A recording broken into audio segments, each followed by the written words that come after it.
with Kei-Touch, the podcast. Look, this is really special. We are talking about Mental Health Awareness Month, and I have the pleasure and honor of interviewing my best friend, Alexis Williams.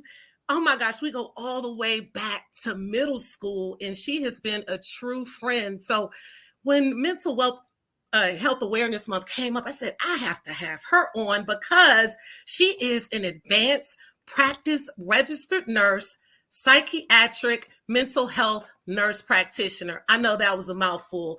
And also, she's a lieutenant colonel in the Navy Reserves and serves as a mental health provider. Alexis, welcome to the Outlet with Kei-Touch, the podcast. Thank you. It's such an honor to be on with you today. Yo, this is so cool. And we're talking about something that is so important, mental health. And it seems like since COVID, that some of the stigma behind mental health, especially in the Black community, has kind of gone down and people are seeking help. And I just want to tell everyone, it's okay not to be okay. There's help out there for you. Alexis Williams. So talk to us a little bit about you transitioning, because you have always been a nurse since you got your degree, but transitioning into the mental health space. Right. So yeah, I've been a nurse since college, 2001. I started in med-surg nursing, which is just kind of your typical run-of-the-mill taking care of patients with medical conditions, whether it's diabetes, high blood pressure, as well as surgical, post-surgical conditions, gallbladder, GI or cholecystectomy, taking your gallbladder out, taking your appendix out, things of that nature. And in that space, you know, we always had patients with mental health illnesses. But what I noticed was there was a gap in the nurses that were able to take care and to treat the patients on the medical surgical floor with mental health illness. So I decided, you know, as taking care of those patients, I was really interested and I wanted to be a nurse to fill that gap. So I went back to school for psychiatry. Wow. And this was with your master's degree, correct? Yeah, I went back to get my master's. So as a nurse, most nurses, bedside nurses that you see in a hospital, whether it's on the surgical floors, the OR, the emergency rooms, most nurses are bachelor's prepared. To go back to be a advanced practice registered nurse, you have to go back and get your master's degree, which for me, I went to a 2-year program. At the University of Texas in Arlington. But even now they have 1-year programs, they have 3-year programs, but I did a 2-year program.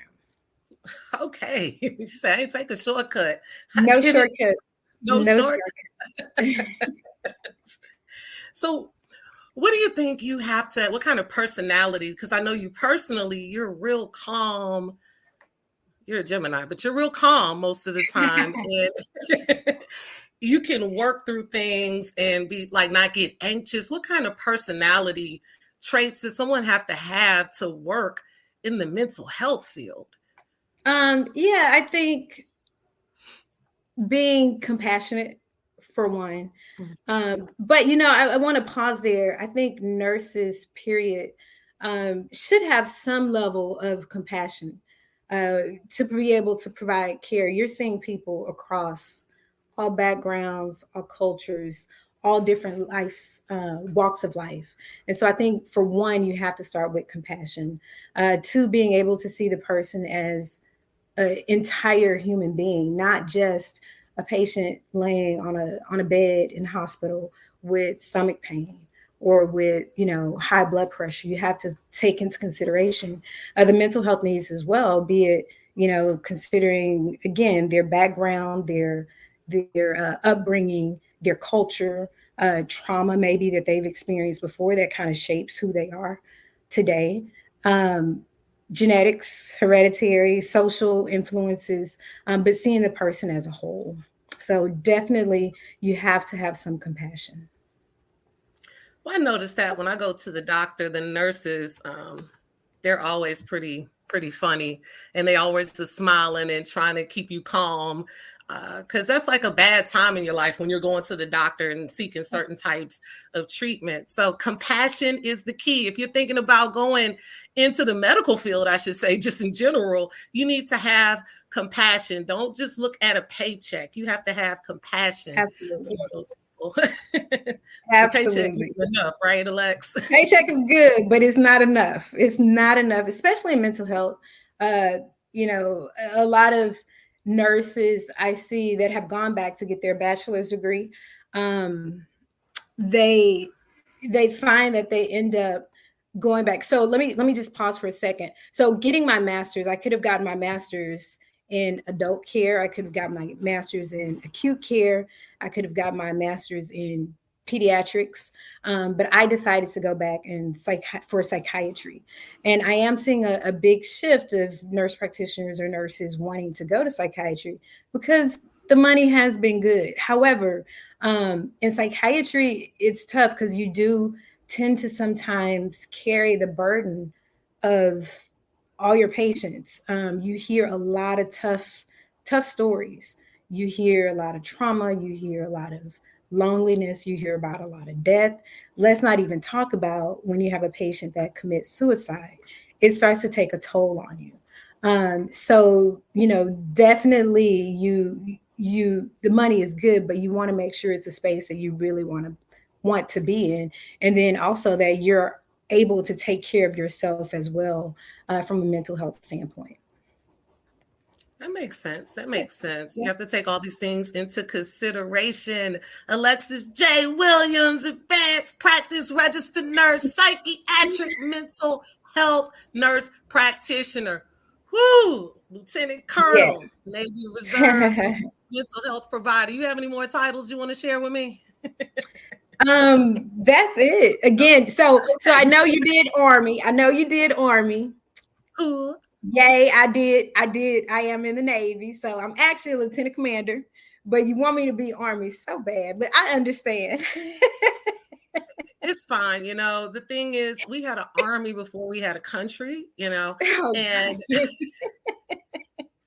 George Washington was the general of the right. Army. The Navy is support. No, I'm joking. Look, I thank you for your service. All branches are important and serve a purpose. Look, military people, we just make fun of each other with different branches. Yes, We have do. all this Yes, stuff. we do.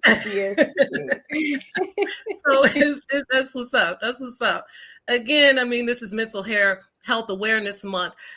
Alexis, tell us the difference that what nurses can do that have a bachelor's versus a master's degree. So what is the difference in care that you can provide at your level?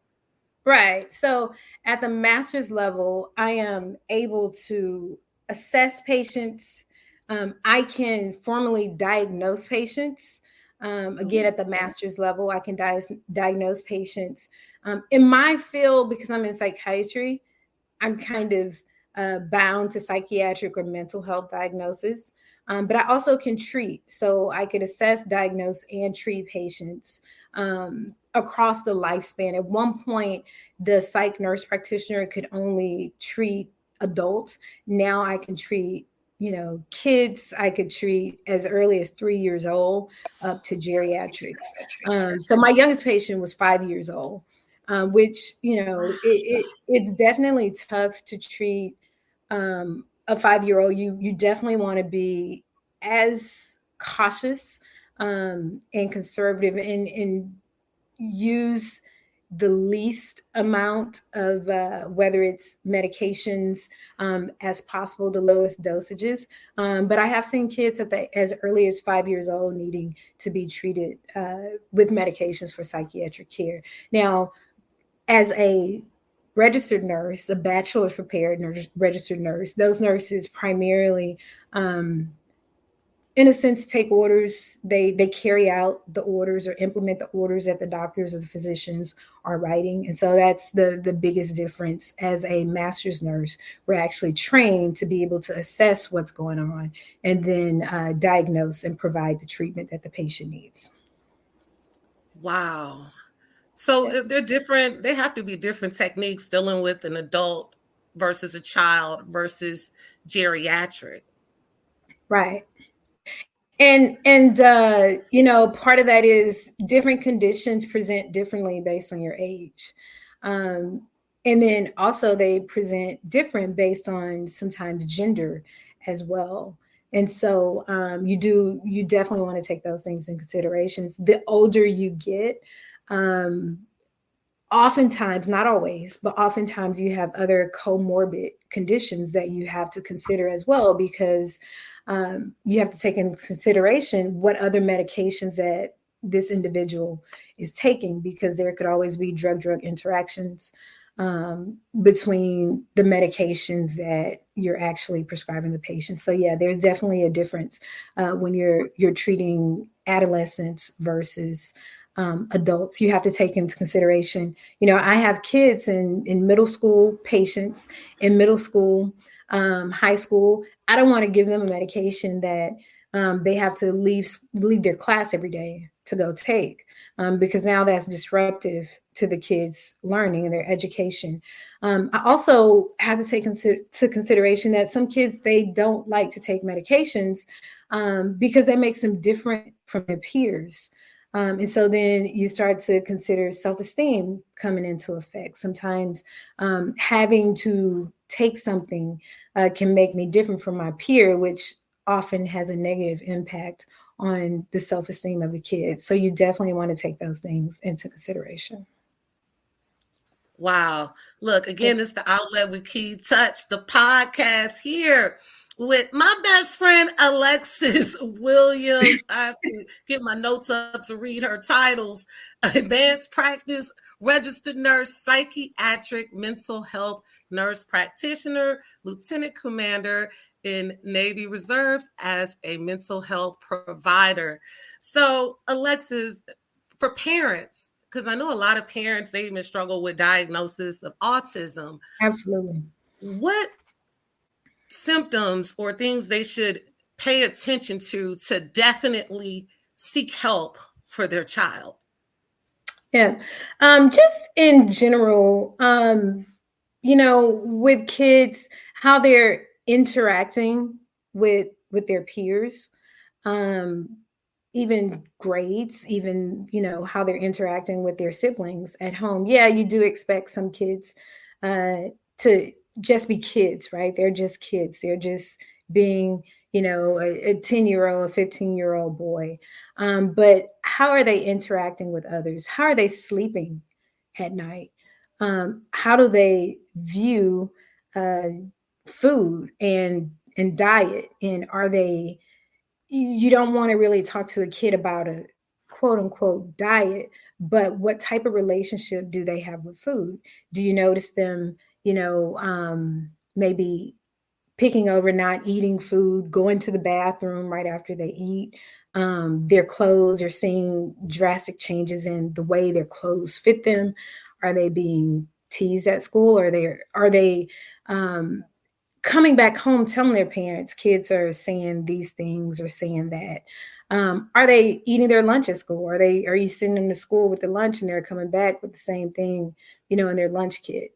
And then we talked about, their interactions. Are they involved with sports? Do they make friends pretty easily? Are they getting in trouble at school?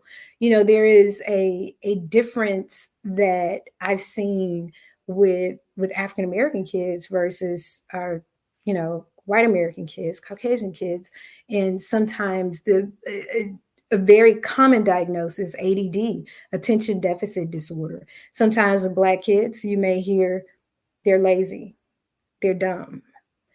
Whereas a white kid, they have ADD or they have ADHD. And so you really want to pay attention to some of those kind of key words that's being written, on report cards, on progress notes, if they even still have those, and make sure that you're reaching out, you're communicating with the teachers at the school.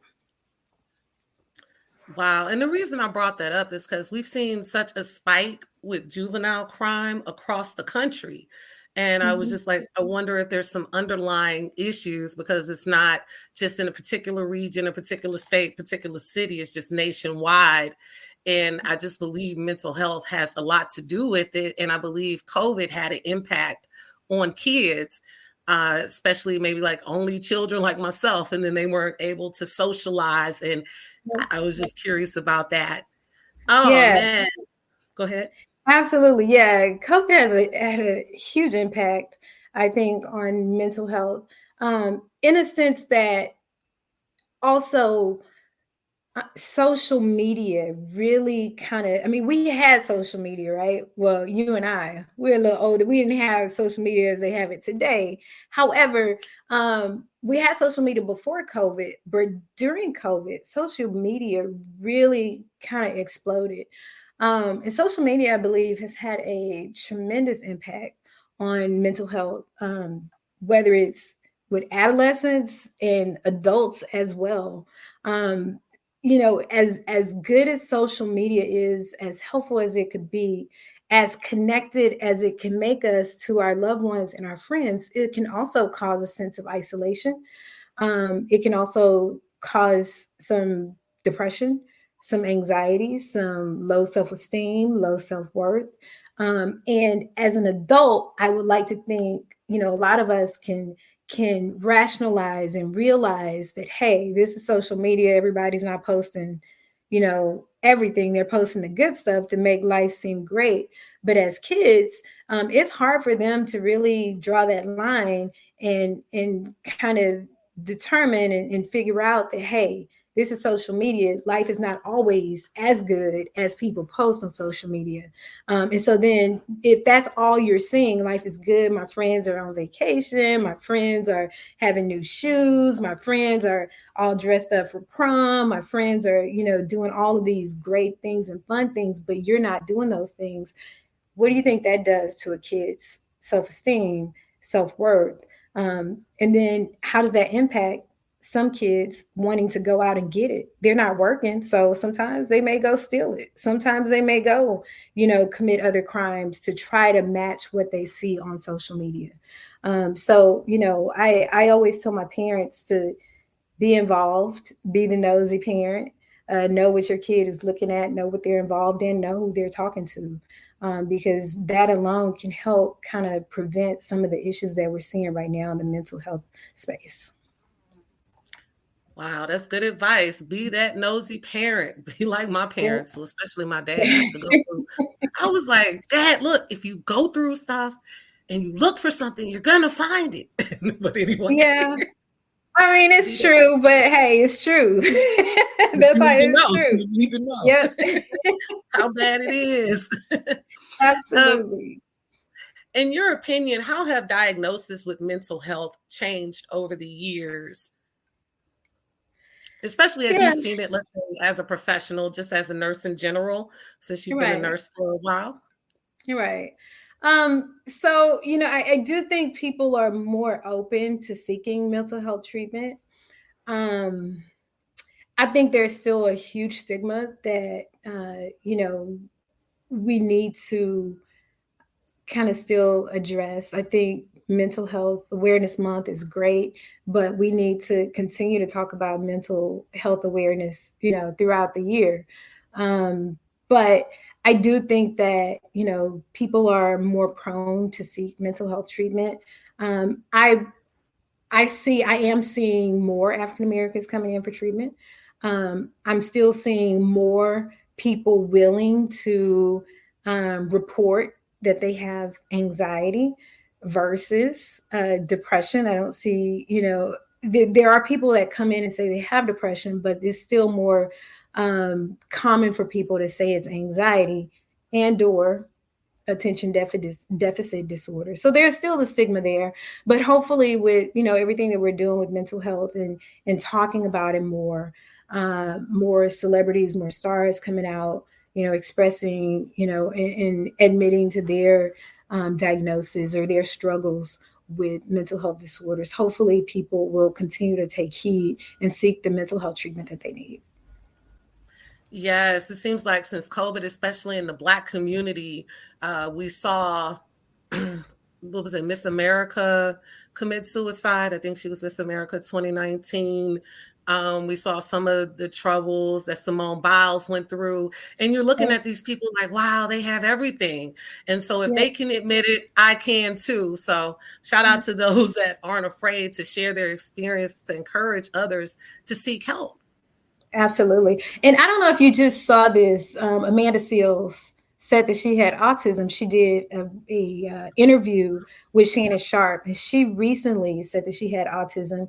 And you know, people really got on her and they were saying, you haven't been diagnosed. You're not diagnosed. You're just, you know, this woman. And they were saying all kind of negative things about her.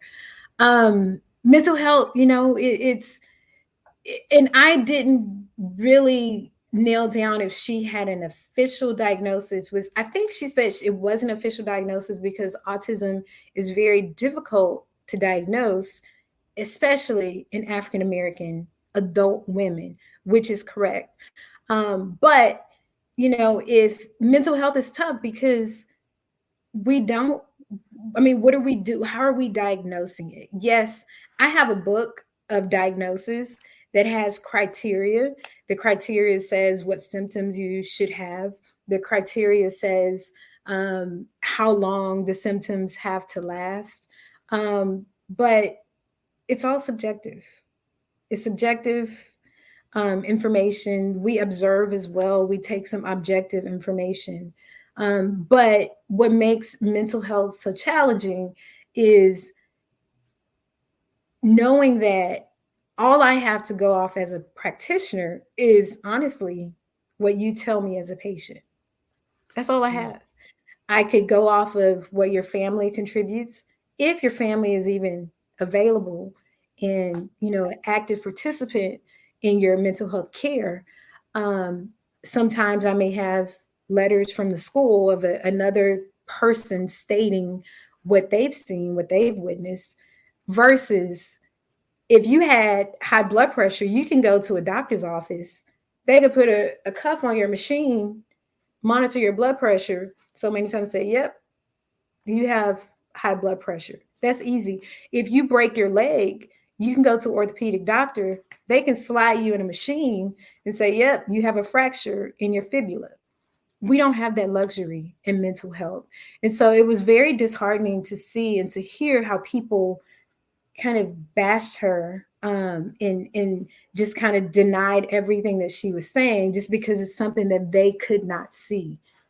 That's the struggle, and that's a challenge with mental health because other people can't see it, but it's the experience that the person has and how they're dealing with stressors, how they cope with stressors, that makes it a true mental health condition that they struggle with day to day.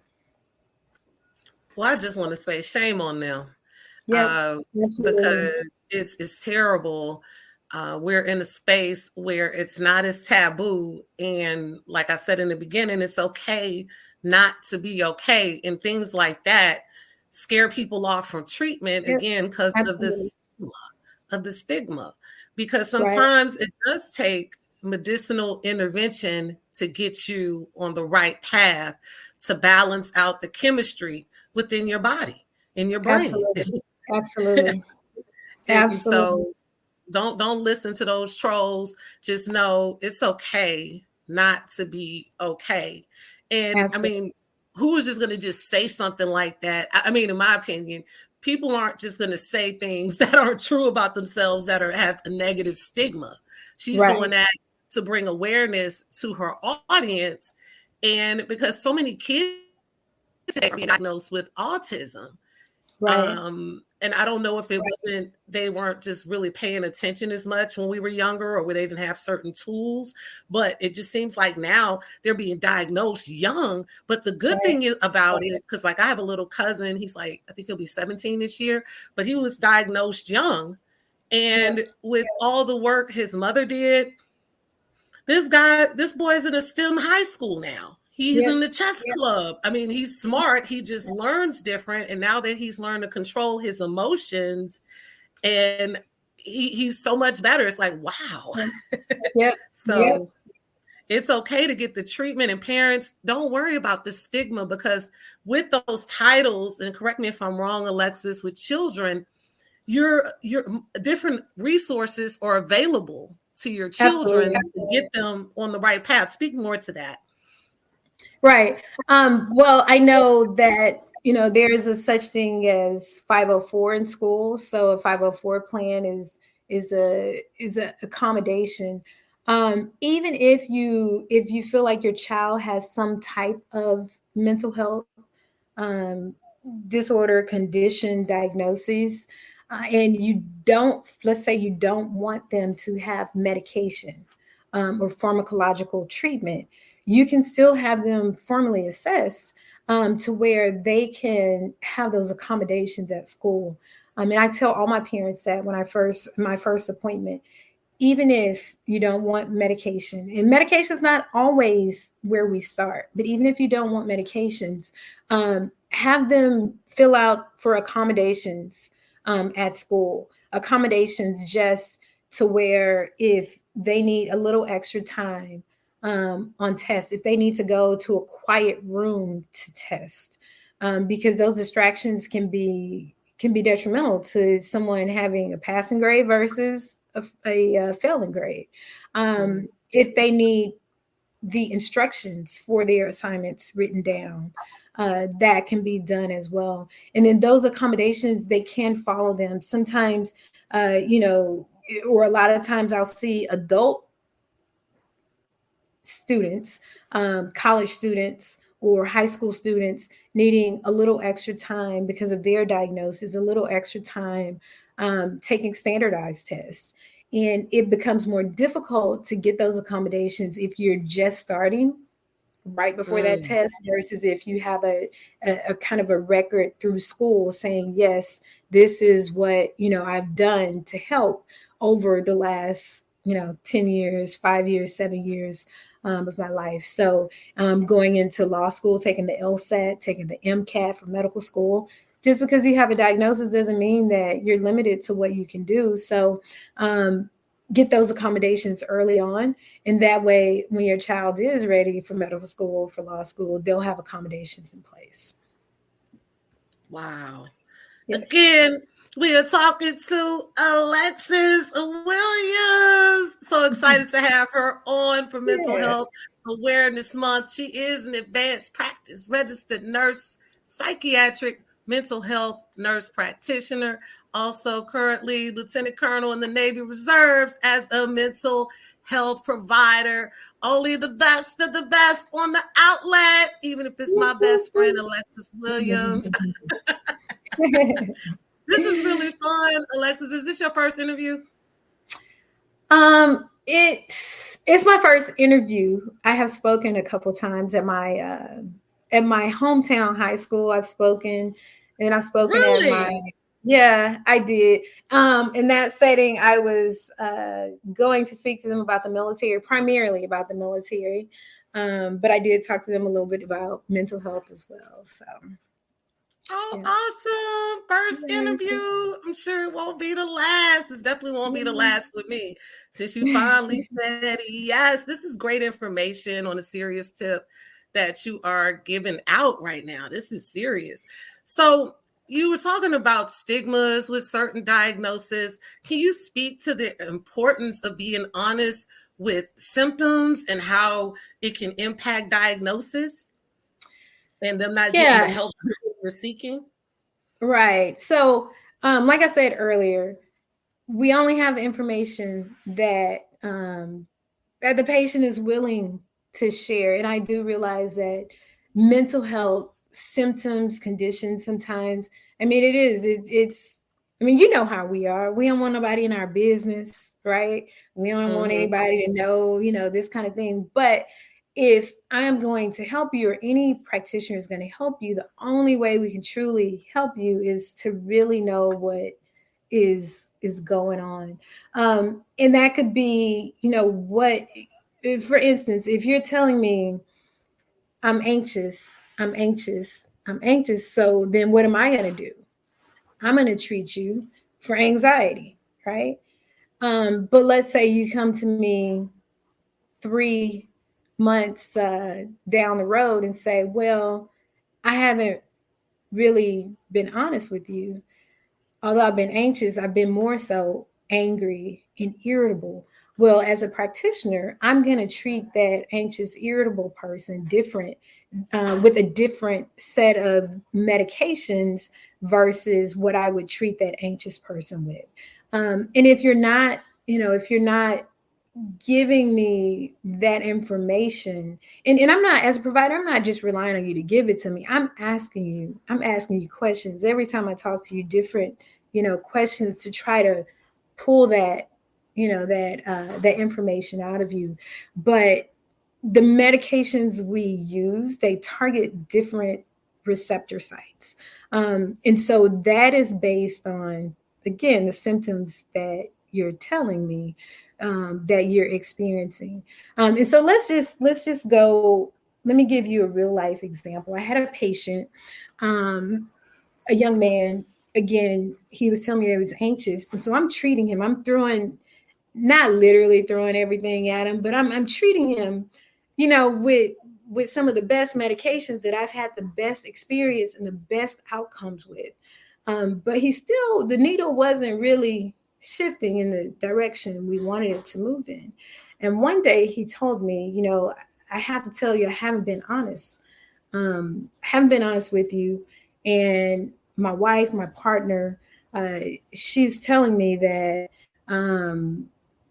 she noticed that I had been really angry, and it's kind of almost been getting worse. And so she really wanted me to reach out and let you know, what's really going on. So he told me everything. His diagnosis at that time, after I assessed him, be it, giving him some questionnaires, going through a whole string of questions. Now, my appointments for medication management, this is just follow-up appointments, right? Those appointments are about 15 minutes. Well, this appointment in particular took us about 45 minutes up to an hour, because I went through a ton of questions with him. At the end of that appointment, instead of him having a diagnosis of anxiety, his diagnosis now has kind of changed to probable bipolar disorder, instead of just the anxiety. So bipolar, what I diagnosed him with at that point was a mood disorder, but bipolar disorder. And I got him on a different medication, which was a mood stabilizer. I saw him back in 3 weeks. He said, yeah, I'm starting to feel a little better. I saw him back in another 3 weeks. He said, you know what? I feel so much better. I don't know why I didn't tell you these things before. I guess because my mom, she was bipolar, and I just knew I couldn't be bipolar. Like, I didn't want to be bipolar. I grew up with that trauma, with that pain for all those years. I was just resisting and fighting that diagnosis. And so part of mental health, again, is, as a patient, we're so happy that you come in to see us. But the other piece beyond you just coming to see us is really being vulnerable and open and sharing with us what's truly going on, so that we can get you on the right medications and get you on the right treatment plan to actually address your needs. Wow, that's a great example, because you're really wasting your time if you're not being honest, because you're going to just be taking medication that's not effective. Because Right. bipolar, I don't know much about mental health, but I know bipolar is way different than anxiety. It is different. It is different. But a lot of symptoms can overlap, but they are two very different diagnoses. And again, when we talk about, stigma, bipolar has a huge stigma. There are celebrities, famous people with diagnosis of bipolar disorder, but it's just more palatable for someone to say they have anxiety, right? Versus bipolar disorder. And so then we hear, they'll say, I have anxiety. And then eventually we're not really getting anywhere until we really know the mood swings, the ups and downs, the irritability, the agitation, the impulsive behaviors. All of those things are present as well, which requires a different group, again, of medications to treat those effectively. And this guy you're talking about, your patient was married. You said he had a partner. Uh-huh. So let me get into that. Not with him, but just in general. When you're dating someone, what are some signs, or you're with somebody, you're married, either way, what are some signs that there's a problem versus just they're just, these messed up individuals? Or what are warning signs that you need to run, get out? No, seriously though, because I think Yeah. people wait too long and brush things off, and then it becomes a huge problem. And I'm probably getting into domestic violence and abuse, but what are some warning signs that somebody is not okay? Yeah. Someone who snaps, really, really quickly, and often, snapping quickly, snapping off, just kind of irritable. You feel like sometimes I hear patients will say, my wife, my husband feels like, or even my kids feel like they have to walk on eggshells. Like when you feel like that, that's time to be like, is this okay? Because no one should have to walk on eggshells around you or around their partner, right? Or even their kids. Because I hear parents say that about their kids. Like, I have to walk on eggshells around my kid, which is unacceptable. Someone who's, you can't do anything, you can't go anywhere, you always have to explain or show or things. They require a lot of kind of, I guess, when you have to, you find yourself just constantly giving and explaining to your partner. That's not okay. Not saying it's bipolar disorder, but it could be something else that's going on there. But a lot of times I do feel like we kind of have those intuitions, especially women. I feel like, sometimes there's that gut intuition, and oftentimes we need to really listen to those and pay attention to that intuition. So pay attention to your gut. If you feel like you Mm-hmm. are walking on eggshells Mm-hmm. around anybody, your children, your parents, your Yep. partner, if they're just snapping often, become Yep. violent, of course. Yep. Violent. Alcohol, if they Mm, have to have alcohol. Some people, I've dated before where I felt like, the alcohol is more, if we have to have alcohol to have a good time, or we have to have alcohol, at the end of every evening, that's a red flag. And so you really want to pay attention to those things. mm. That's some good advice, because we got into Mm-hmm. it with the relationship tip. Because a lot of people feel they can change people. Oh, if I just, especially women, if I just Yep. work with him, he'll be Yep. better. Yep. He No. wasn't loved. Mm-hmm. Yeah. So, And if not to get too far into domestic violence, but a lot of times if someone, whether it's man or woman, male or female, someone puts their hands on you, time to go. Because oftentimes they will do it again. And if you allow them, people in general will try to do what you allow them to do. And so you teach people how to treat you. And if you're allowing them to put their hands on you, and you're upset for a couple days, a couple hours, and then you welcome them back in, each time you do that, you're teaching them that this is okay, this is acceptable. And each time it goes a little further and further and further until, God forbid, someone ends up being hurt. yeah, that's good advice. Alexis Williams. Oh my gosh, this was great. You were very informative for Mental Health Awareness Month. We covered it all. I really appreciate you being on the outlet with Kei-Touch. Absolutely. It's been good being with you today, too. Your first interview and everything. I love Oh, it. I yeah. love it. But this is a real serious matter. And I knew you were the one. I knew you were the one to talk about mental health awareness. I mean, because let me read all your titles again. I mean, because you are an advanced practice registered nurse, psychiatric mental health nurse practitioner, and a lieutenant commander in the Navy Reserve serving as a mental health provider. Go Army. Yes. I love it. Look, now that we touch the podcast again. Thank you, Alexis. You are welcome. I just hope, in closing, I hope that, people continue to talk about mental health and take care of themselves. You have to take care of yourself no matter what it is you're doing. Like, when you're on the airplane, you've flown before. When the oxygen masks drop, they tell you to put yours on first before trying to help a child or anyone else in your area. Put your mask on first. You have to take care of yourself. So in taking care of yourself, really, trying to eat a healthy diet. And we can say that. We can say eat healthy, eat healthy, eat healthy. But it really does make a huge difference, your diet. I don't promote vegan. I don't promote any particular diet, but do things in moderation.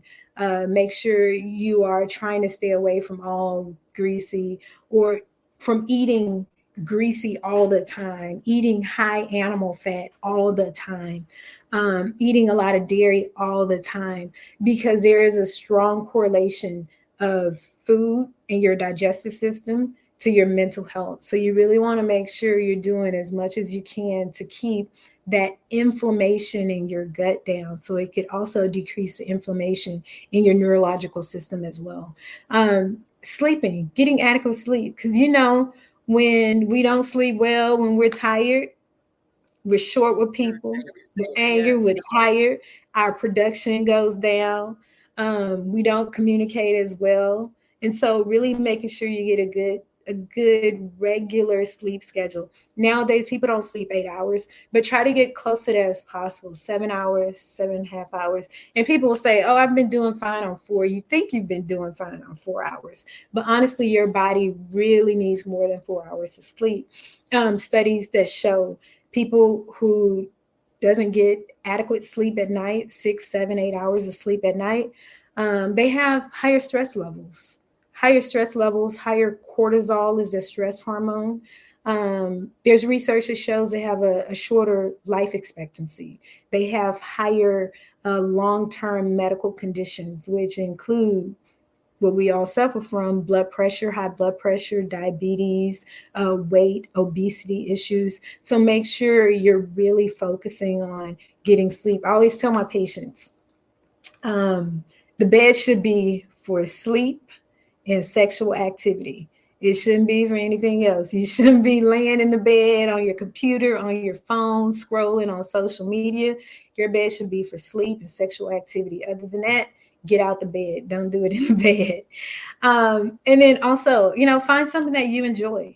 Find something that brings you comfort, whether it's, getting out gardening, whether it's painting, whether it's, listening to music, going out dancing is great exercise.